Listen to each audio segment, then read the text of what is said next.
Halo coy, kembali lagi di channel kesayangan kalian semua. Sesuai judul, Mimin kali ini akan lanjutin film Wudong Qiankun season 3. Nah, jadi buat kalian yang ketinggalan nih film, bisa cek di playlist ya. Di sana lengkap season 1 dan 2-nya. Oke lah, nggak perlu lama-lama lagi, langsung saja kita masuk ke alurnya. Dan inilah Wudong Qiankun atau Martial Universe.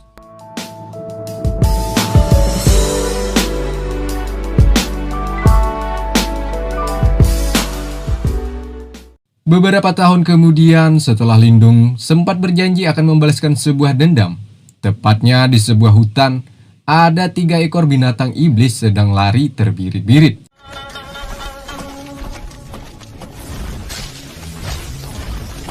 Sebab di sana ada sesosok manusia yang memiliki aura kekuatan begitu menakutkan yang mengejarnya. Ya, dialah Lindung, MC di film ini. Terlihat Lindung yang sudah memiliki kekuatan begitu aduhai, dengan mudahnya memporak-porandakan pertahanan para monster iblis ini.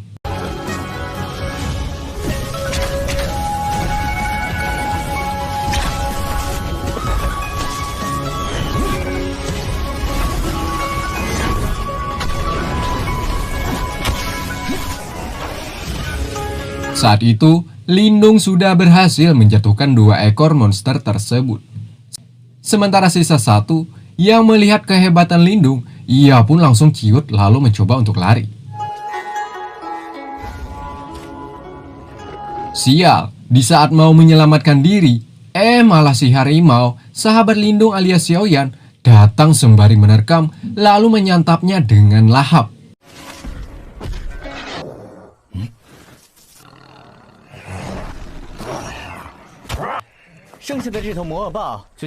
Nah, daging binatang monster ini sangatlah membantu bagi Xiaoyan untuk meningkatkan kualitas bela dirinya agar lebih baik lagi. By the way, 2 yang sebelumnya telah Lindung bunuh sudah masuk ke dalam dirinya. Sama halnya dengan Xiaoyan, Lindung juga memaksimalkan daging binatang tersebut. Nah, di sini kita juga akan diperlihatkan sesosok yang paling berkontribusi bagi Lindung dalam dunia bela diri. Siapa lagi kalau bukan Yushi alias Xiaodi. Berkat Yushi lah sehingga Lindung sampai berada di titik ini. Pria dingin dan arogan. Seperti sebelumnya, Yushi selalu memberikan pengetahuan kepada Lindung agar bisa melewati batu prasangka yang ada di depannya. Salah satunya agar kekuatan Lindung naik ke tingkat berikutnya coy. Ya, Yushi mengatakan agar Lindung melewati ujian alias rintangan sembaran petir agar mendapatkan kekuatan yang disebut tubuh perunggu. Untuk mendapatkan hal itu, tentunya tidak semudah apa yang dibayangkan. Jika seseorang akan melewati ujian sembaran petir, maka sudah dipastikan konsekuensinya sebuah kematian. Namun jika berhasil melewati rintangan tersebut, maka bergembiralah. Sebab sudah dipastikan kekuatan orang itu akan naik 1 tingkat. Tanpa pikir panjang lagi, sebab di waktu itu bertepatan dengan adanya guntur alias petir coy. Lindung bersama Jose langsung on the way ke puncak gunung. Sedangkan Xiaoyan malah memilih arah lain dikarenakan ia mendengar suara aneh yang membuatnya penasaran.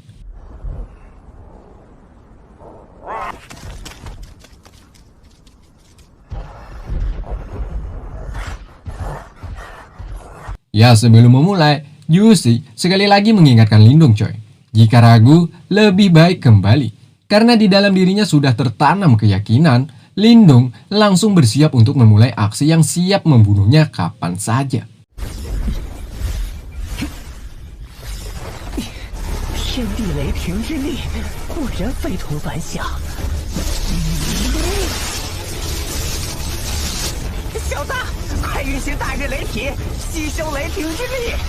Di sini ada beberapa kali sembaran petir. Di setiap sembaran, Yushi mengkhawatirkan keadaan Lindung. Ya, jika tubuh tak tahan membendung sembaran tersebut, maka akan hancur.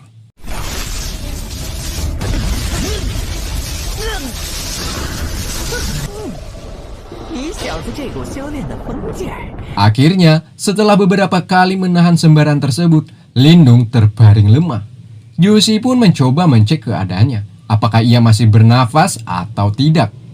Untungnya, Lindung masih selamat. Semua itu dikarenakan jimat roh yang ada di dalam dirinya. Nah, atas semua ini, artinya Lindung mengalami kenaikan tingkatan. Setelah apa yang ia dapatkan ini coy, Lindung masih belum puas. Dikarenakan kekuatannya masih belum sampai di titik guntur perunggu. Ya, kekuatan itu nantinya mampu menyerap ji, langit, dan bumi. Untuk sampai berada di sana, sepertinya memerlukan beberapa latihan keras lagi agar sampai ke titik yang diinginkan. 便能在体内形成元力气旋，将天地间的元力吸入体内。就算吸收了这些雷霆之力，同类体还是无法炼成。 Kemudian Lindung pun baru sadar bahwa Xiaoyan tidak berada di samping mereka. Setelah mencek di sekeliling tempat ini, mereka berdua pun mendengar ngauman Xiaoyan seperti meminta tolong. Sehingga mereka berdua bergegas mendatangi ke titik sumber bunyi tersebut. Ya benar, tepat di tengah hutan belantara, ada kelompok dari keluarga Di yang ingin menangkap Xiaoyan coy. Kelompok ini dipimpin oleh Tuan Muda Diun. Rencananya, Diun akan menangkap binatang ini lalu ia persembahkan kepada sang ayah. Ya, seperti di awal tadi Mimin sebutkan, setiap makhluk bernyawa bisa diserap kekuatannya oleh siapa saja yang memenangkan pertarungan. Di sini, keselamatan Xiaoyan berada di ujung tanduk, di mana Diun memerintahkan bawahannya untuk sesegera menangkap binatang ini.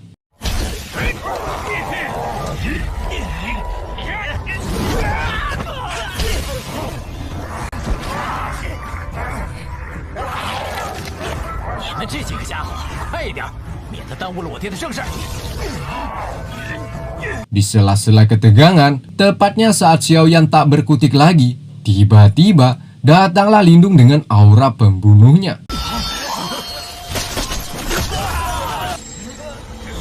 少爷小心！哪来的野小子？小远，你没事吧？ Melihat sahabatnya diperlakukan seperti ini, tentunya Lindung sangat marah. Untungnya, Lindung masih dapat mengontrol emosinya. Meminta mereka untuk tidak berbuat gegabah. Ya, awalnya Lindung hanya meminta mereka melepaskan juga membiarkannya pergi. Namun Diun yang sok jagoan malah menyuruh bawahannya untuk menyerang Lindung. Alhasil,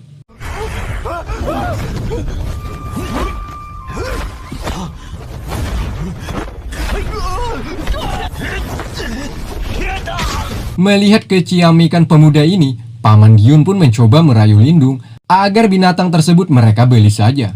Ya enggak lah, sahabat mana yang rela menjual demi mendapatkan keuntungan ya kan? Penolakan tersebut telah menganggap rendah keluarga Di. Alhasil, Diun langsung menyerang dengan tongkat saktinya. 你们这些人蛮不讲理！星光杀！ Diun rupanya bukanlah tandingan Lindung coy. Bahkan tongkat saktinya tersebut malah disita oleh pemuda yang satu ini.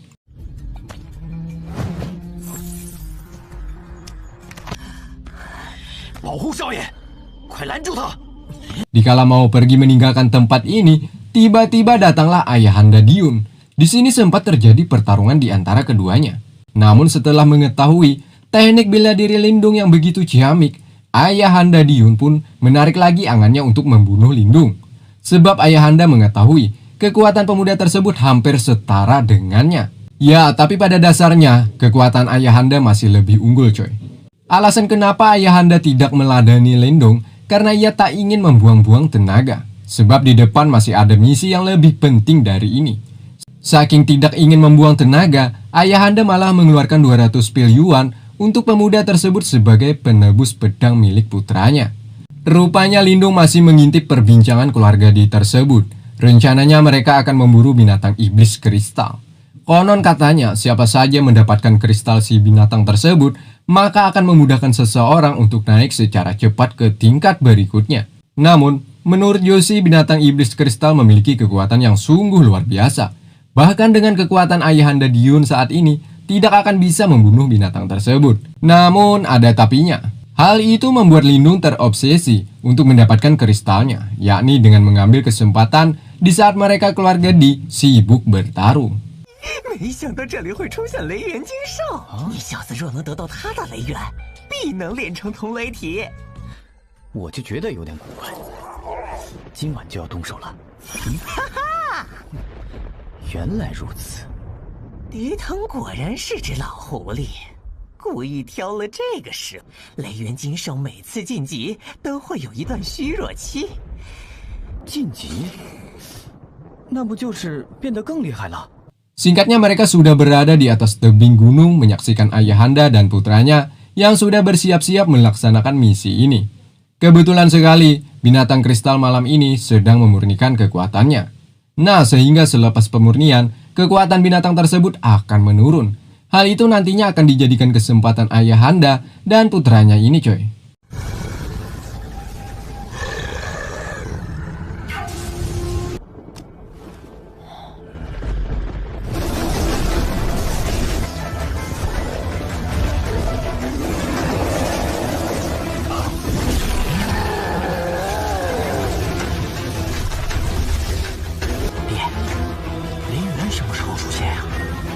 Seusai memurnikan kristalnya, dijadikan kesempatan bagi ayahanda beserta krunya. Di sini sempat terjadi gesekan di antara keluarga Di melawan binatang iblis ini. Beberapa kali mereka gagal menjangkau kristal tersebut, sebab binatang ini masih memiliki kekuatan. Ini hanyalah kekuatan terlemahnya, coy. Untungnya binatang ini tak bisa secara maksimal melawan orang-orang jahat seperti mereka. Andai dengan kekuatan full, maka matilah semua yang ada di sini.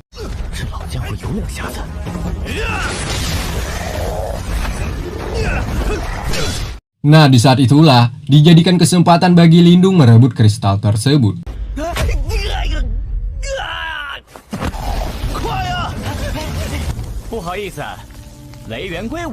Dapat. Setelah dapat, Lindung pun melarikan diri ke rimbunnya pepohonan.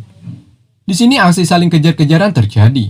Bukan hanya keluarga Di, binatang tersebut juga mengejar sebab bendanya telah direbut oleh manusia. Ia tak merelakan jika ada orang lain yang merebut benda berharganya.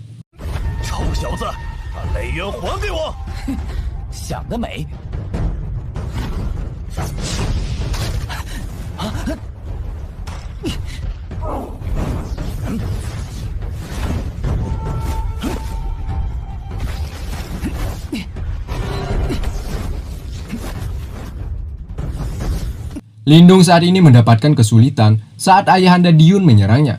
Disinilah sesosok sahabat kecilnya ikut andil menyelamatkan nyawa Lindung. Di mana Xiaoyan rela mengorbankan nyawa dengan menyerang balik binatang monster tersebut. Sehingga mereka berdua jatuh dan hilang dari radius Lindung.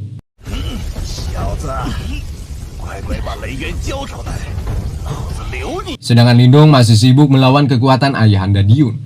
Ya, ayahanda sudah muak dan berencana ingin membunuh Lindung, coy. Telat, di serangan terakhir ayahanda lepaskan, dijadikan kesempatan bagi Lindung menghilangkan jejak.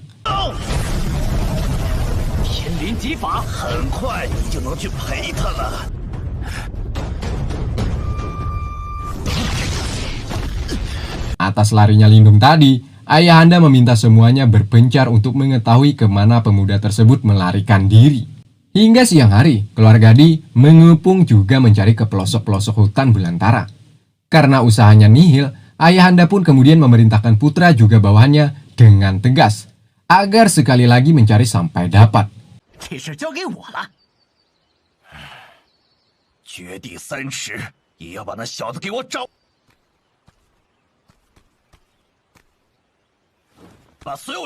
Nah, sedangkan Lindung saat itu tak jauh dengan mereka. Bukannya takut atau semacamnya, dirinya malah mencemaskan keadaan Xiaoyan. Sebab sampai sini belum tahu keadaannya bagaimana, ya kan? Yuxi yakin dan menenangkan bahwa Xiaoyan akan baik-baik saja. Selain itu, Yuxi juga menyarankan agar Lindung secepatnya memurnikan kristal yang didapat dari monster iblis tadi. Jika berhasil, maka kekuatannya sudah dipastikan akan berada di atas satu tingkat dibandingkan ayahanda.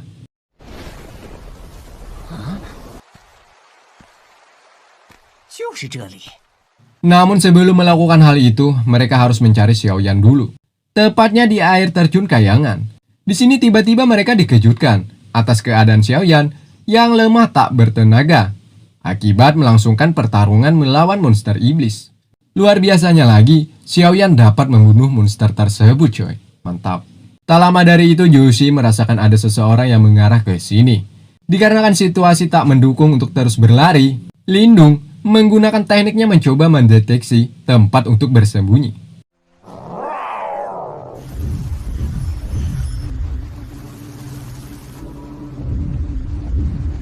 Dapat, yakni di belakang air terjun ini coy. Benar, tak lama kemudian datanglah Diyun bersama bawahannya. Di sini ia menemukan bangkai monster iblis. Sudah dipastikan bahwa lindung yang ia cari tak jauh dari tempat ini.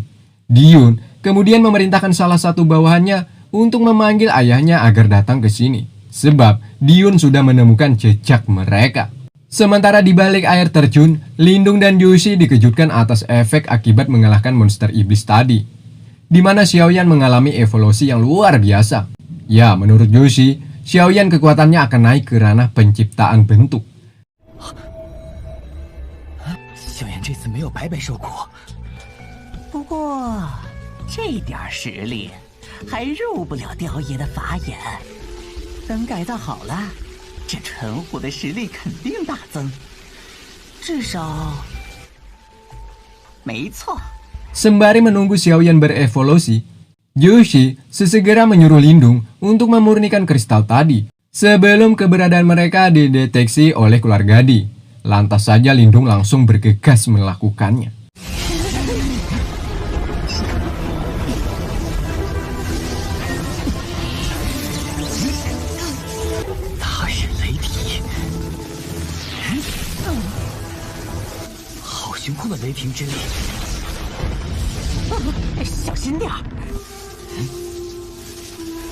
Melihat Lindung melakukan sangat ambisius, membuat Yoshi khawatir lagi. Ia menyarankan agar Lindung perlahan-lahan saja melakukannya coy.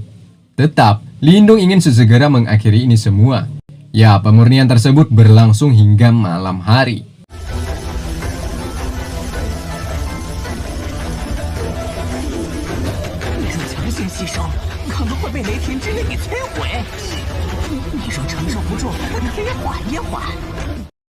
Tepatnya di luar, ada ayahanda baru saja tiba. Di sini putranya mengatakan bahwa ia telah menemukan jejak monster iblis. Pastinya Lindung tak jauh dari tempat ini. Sekali lagi ayahanda memerintahkan untuk mencari sampai dapat. Sebab ayahanda sangat menginginkan kristal tersebut untuk meningkatkan kualitas bela dirinya.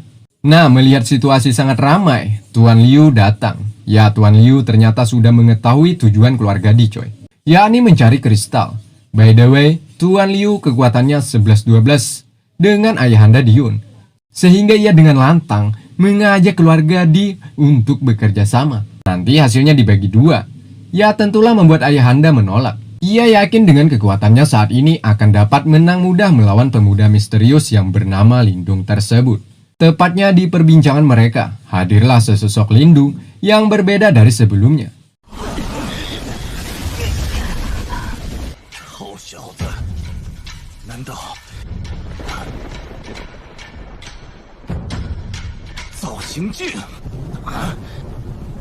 Atas hadirnya pemuda ini membuat ayahanda langsung menyerangnya. Sial, kekuatan Lindung tak seperti di awal mereka bertemu. Kini Lindung sudah mencapai di tingkat guntur pembentuk. Atas apa yang dilihat ayahanda saat ini, dirinya yakin Lindung telah memurnikan kristal monster tersebut. Tidak ada cara lain untuk mengambil kristal dari tubuhnya. Ayahanda Diyun harus membunuh Lindung coy.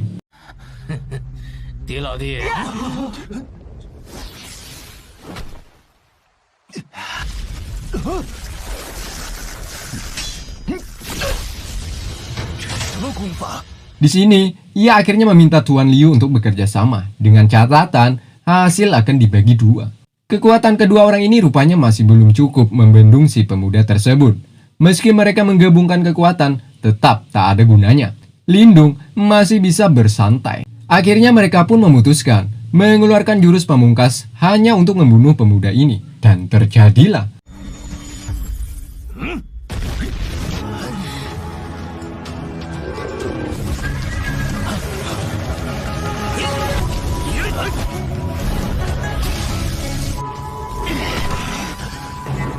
Mengejutkan, Lindung masih terlihat santai, berjalan mengarah mereka, diiringi atas hadirnya Xiaoyan yang sudah berevolusi, penampilan seperti sang raja hutan.